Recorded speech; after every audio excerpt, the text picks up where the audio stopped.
Tully, come up, come up. You're landing on something. Go up, go up, go up, go up. Don't back up. You don't know what's behind you. You have to come up. You have to come up.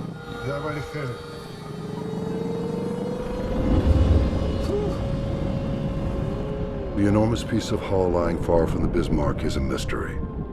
Later, it will prove to be the key to unraveling the secrets of the wreck. We landed right on that son of a bitch, whatever it was. Just coming. This crater. Yeah, with a ship in it. Yeah. That's about as exciting as I wanted to get. You get to see us landing right on something that like hooks us, you know? All right, good work. You got us out of it. You flew out of it. They begin their damage survey at the bow. Okay, I see something. They identify a historically important shell head. As the hood was sinking, the Prince of Wales was wounded and under heavy bombardment. Fighting back desperately, its gun crew scored a critical hit on Bismarck. The shell blasted right through the bow from port to starboard, leaving an exit hole 6 feet across. That's a big Audi. That's the exit one right there. Damage reports came to the bridge. Prince of Wales had scored 2 hits from 14,000 yards. The shot through the bow was above the waterline, but thousands of tons of water were pouring in because of the storm swell. The other round hit below the side armor, flooding a boiler room and causing a 9-degree list to port. The damage forced Lindemann to back off from his top speed, by just a few knots, but enough to ultimately seal Bismarck's fate. Switchmaster mirror brake at 24 volt on position. Jim prepares to pilot Elwood deep inside the wreck. ROV power.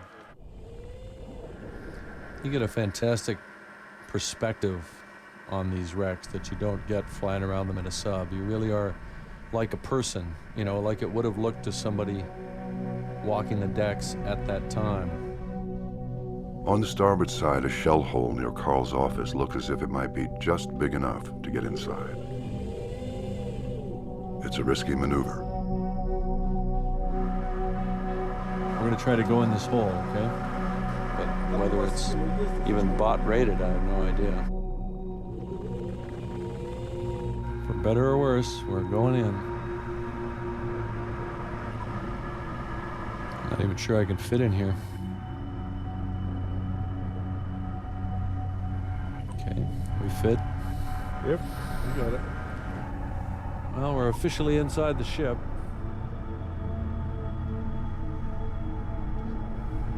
God, look at the damage. Kabang. Now, if I turn to my right, there should be a door. Okay, there's our door. Interesting, the growth around that door. Yeah, Now we're getting into something. I think we're going into Carl's office.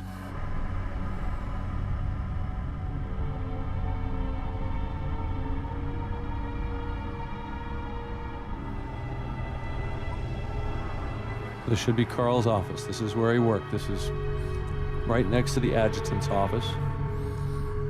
This is Carl's duty station. Check it out. You see the chair? So you have to tell us if it looks familiar. Two tables. Table and a table. Ja, der var egentlig sådan regal i. There's a bookcase, shelving there. This looks like shelving here. Yeah.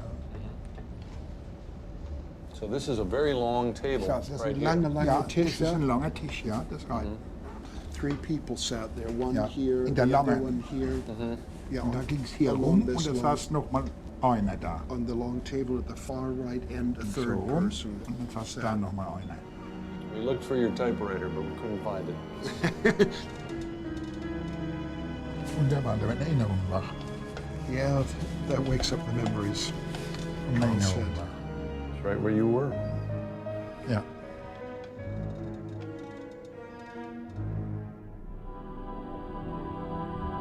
One startling feature of the wreck is the missing stern. The last 50 feet of the ship are simply gone. Though the core of the ship was armored, the stern was not, and the thin steel tore away as if chopped by a guillotine. We're looking at the aft bulkhead, armored bulkhead, the whole stern sheared off. If the ship was intact, we'd be sitting inside the ship right now. There's the afterdeck up there. What's interesting is how all this teak decking failed. It must have been extremely violent. It couldn't have ripped upward. It must have snapped them over that edge, which would be consistent with having inverted, then a buoyant failure where it broke off that direction. That's the swastika. That's right where Hitler walked when he inspected the ship. We're sitting on the swastika right now. This is creeping me out. Okay, there's the propeller, the starboard propeller. Beneath the severed stern, the dive team searches for evidence of the famous attack by swordfish torpedo bombers. Slowed by the earlier hits from the Prince of Wales, Bismarck was just barely in range of the rickety biplanes. One of their torpedoes brought about her doom. But no one has ever actually seen the damage. There's the rudder. Looks like the rudder got stuffed into the propeller. All right, that's the center screw, and that's the rudder. Look, and they're stuffed into each other. And the center screw is all wanged up, which would, you know, pretty strongly indicate it was turning when it happened. What is that? Is that a hole? That is for sure a hole. All right, so there's a big stinking hole right above the rudder. Okay, so that's our torpedo hole for sure. Yeah, let's get up in there. Mike will kill me for this, but yeah, we're well inside the steering gear room now. We're looking right at the aft bulkhead right now. They have found a hole made by a single torpedo, which changed history. They know how desperate this mission is. We have to remember that many of these men have never flown the Swordfish before, and if they have, they certainly never flew it in combat. In the oncoming darkness and with the bad weather, it takes them almost 2 hours to find the Bismarck. When they do, they swarm around her, attacking from port, attacking from starboard, but without any regard for their own safety.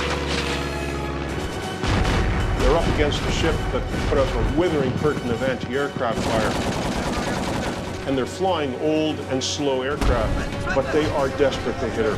And time after time, they bear in just over the sea, pulling up just above her decks, driving into the anti-aircraft fire, trying to hide in the cloud, doing everything they can to try to bring their torpedoes to bear on her side. It's a courageous attack, one of the most courageous charges of the war.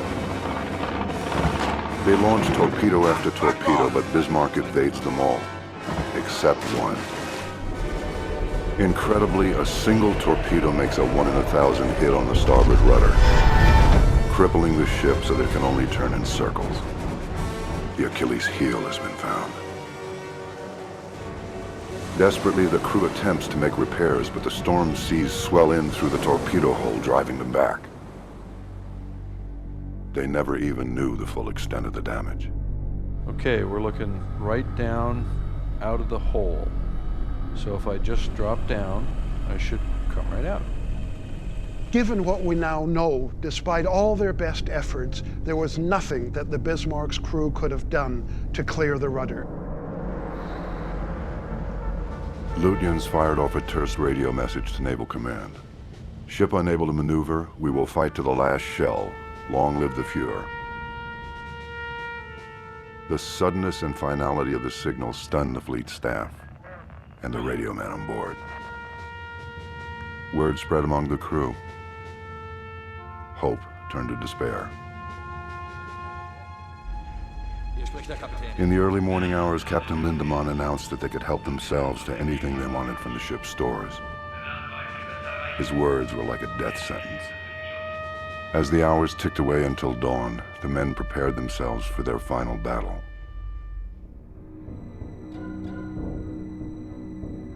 Is this damaged right here? Meticulous notes are taken, recording the damage so that the battle can be forensically reconstructed. Shell damage on its port side. They find hundreds of shell splashes, telltale marks where incoming rounds exploded against the armor, but failed to penetrate. The splashes tell the story of the massive barrage which rained down on Bismarck during its final battle. Just after dawn, the British Armada moves in for the kill. Admiral Tovey opens up fire on the Bismarck at about 27,000 yards, and he constantly closes the distance to her until finally they're down to 3,000 yards, firing almost level shots that penetrate the Bismarck through the turret, through the superstructure. There's no question that they wanted to get the Germans back for what they had done to the hood. Tovey himself ordered the captain of the King George V to bring that battleship as close as he could to the Bismarck so that he could look through his glasses and see big chunks of that ship being shot off. They had her, and they wanted to destroy her. The Rodney is firing 16-inch shells at the Bismarck. Blow by blow. The King George is firing 14-inch shells. Hammer blow by hammer blow. And the three cruisers are pounding her with 8-inch shells. Put her under.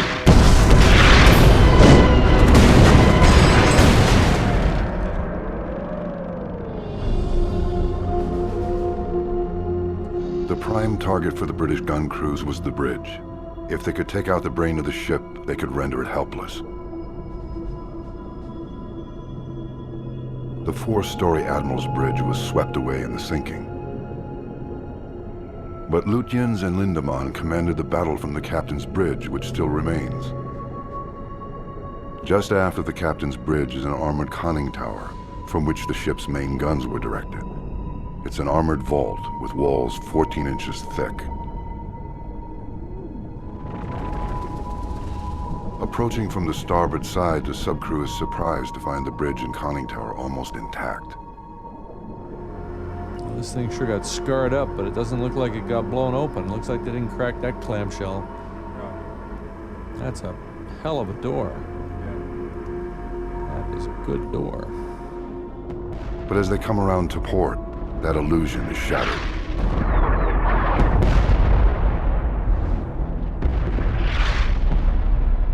The big guns of the British Armada have riddled the bridge and ripped it apart. Okay, it's working. Good. Door's down. Let's see if we can get a look inside. This is the forward artillery director. Well, it was the battle nerve center of the ship.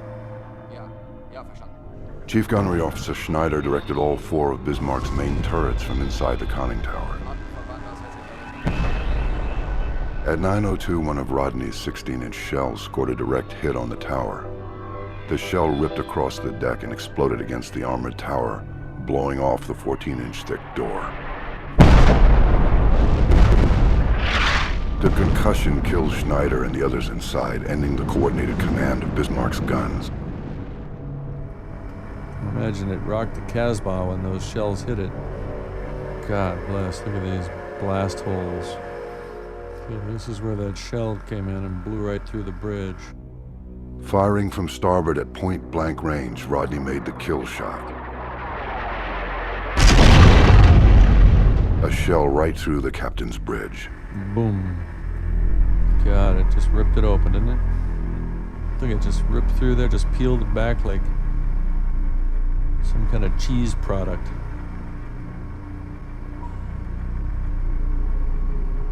This should take us right into the bridge, if there's anything left to go into. So this big shell hole should be right here. Rodney's shell would have instantly killed Lutyens and Lindemann.